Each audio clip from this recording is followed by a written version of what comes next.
Bapak, Ibu, Saudara-saudari yang terkasih, pada kesempatan ini saya mengajak kita untuk membaca, mendengar, dan merenungkan firman Tuhan. Namun sebelum kita memulai semuanya itu, marilah kita mengawalinya dengan doa.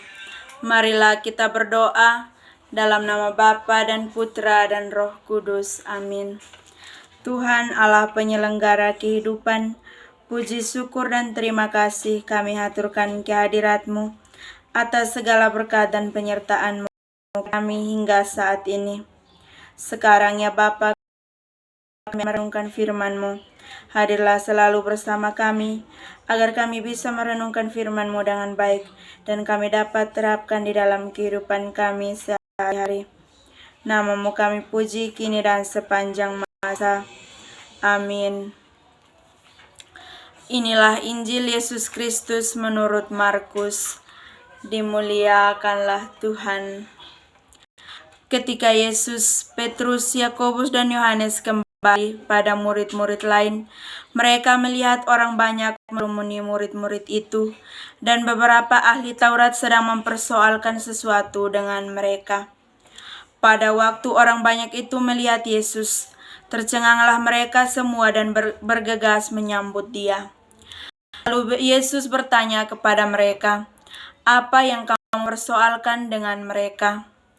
Kata seorang dari orang banyak itu, "Guru, anakku ini kubawa kepadamu, karena ia kerasukan roh yang membisukan dia. Dan setiap kali roh itu menyerang dia, roh itu membantingkannya ke tanah, lalu mulutnya berbusa, giginya bekertakan, dan tubuhnya. Aku sudah meminta kepada murid-murid-Mu supaya mereka mengusir roh itu, tetapi mereka tidak dapat."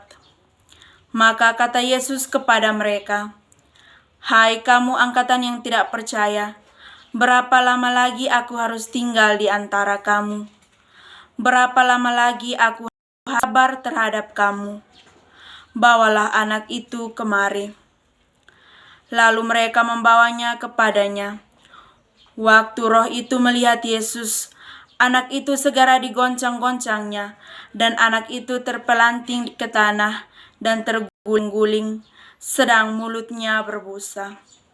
Lalu Yesus bertanya kepada ayah anak itu, "Sudah berapa lama ia mengalami ini?" Jawab, "Masa kecilnya." Dan seringkali roh itu menyeretnya ke dalam api, ataupun ke dalam air untuk membinasakannya. Sebab itu, jika engkau dapat berbuat sesuatu, tolonglah kami dan kasihanilah kami.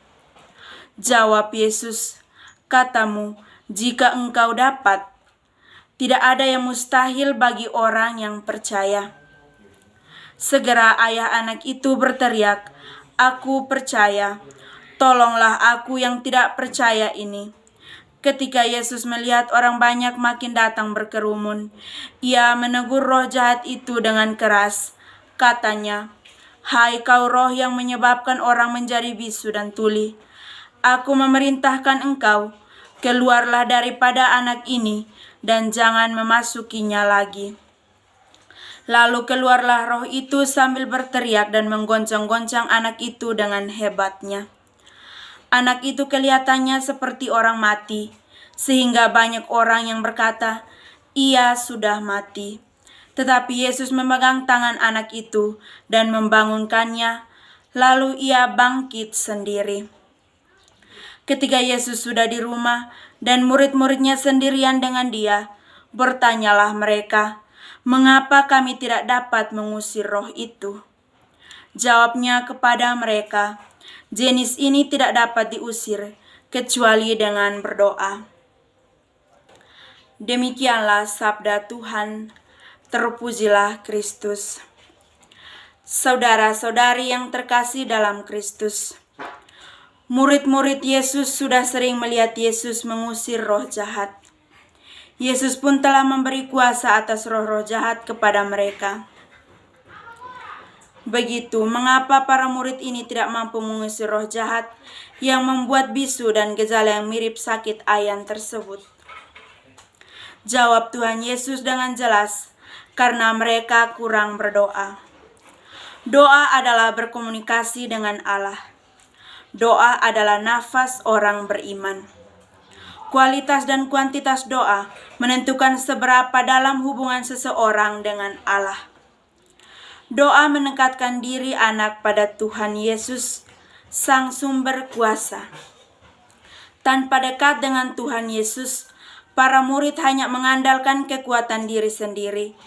Pengalaman pernah melakukan hal serupa tanpa kekuatan dari Allah.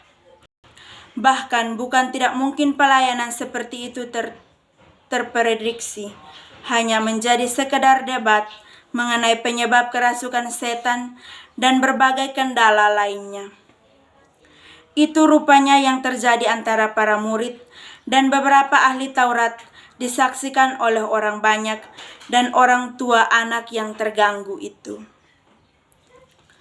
Firman Tuhan pada hari ini juga mengajarkan kita tentang relasi antara iman seseorang dengan pernyataan kuasa Kristus. Tuhan Yesus menuntut iman dari orang tua sang anak, dan iman bukan sesuatu yang bisa dipaksakan, tetapi sesuatu yang harus dipasrahkan kepada Tuhan. Ketulusan itulah yang dilihat Tuhan Yesus, sehingga Ia menyatakan kuasa-Nya. Iman dan doa adalah relasi yang harus terus kita bangun dengan Tuhan. Bukan hanya untuk mengusir setan, melainkan untuk setiap pelayanan, pekerjaan, dan keluarga yang kita lakukan. Apapun pelayanan, pekerjaan, dan keluarga yang kita lakukan untuk Dia, hendaknya didasarkan oleh relasi kita dengan Kristus. Kita perlu menyadari secara penuh bahwa Allah lah yang bertindak dalam setiap pekerjaan kita. Kita hanyalah alat di tangan Sang Pencipta. Kekuatan dan kuasa Allah lah yang memungkinkan segala perkara dapat dilakukan. Carilah Tuhan dalam doa, beriman padanya, dan lakukan firman-Nya. Kuasa-Nya akan kita alami untuk menjadi berkat bagi sesama. Semoga. Bapak, Ibu, Saudara-saudari yang terkasih, setelah kita mendengar dan merenungkan firman Tuhan, marilah kita menutup kegiatan ini dengan doa. Ya Tuhan, firman-Mu, semoga apa yang kami renungkan dapat kami menerapkan di dalam kehidupan kami sehari-hari. Semua doa dan permohonan ini kami sampaikan kepadamu lewat perantaraan Kristus Tuhan kami. Amin. Dalam nama Bapa dan Putra dan Roh Kudus. Amin.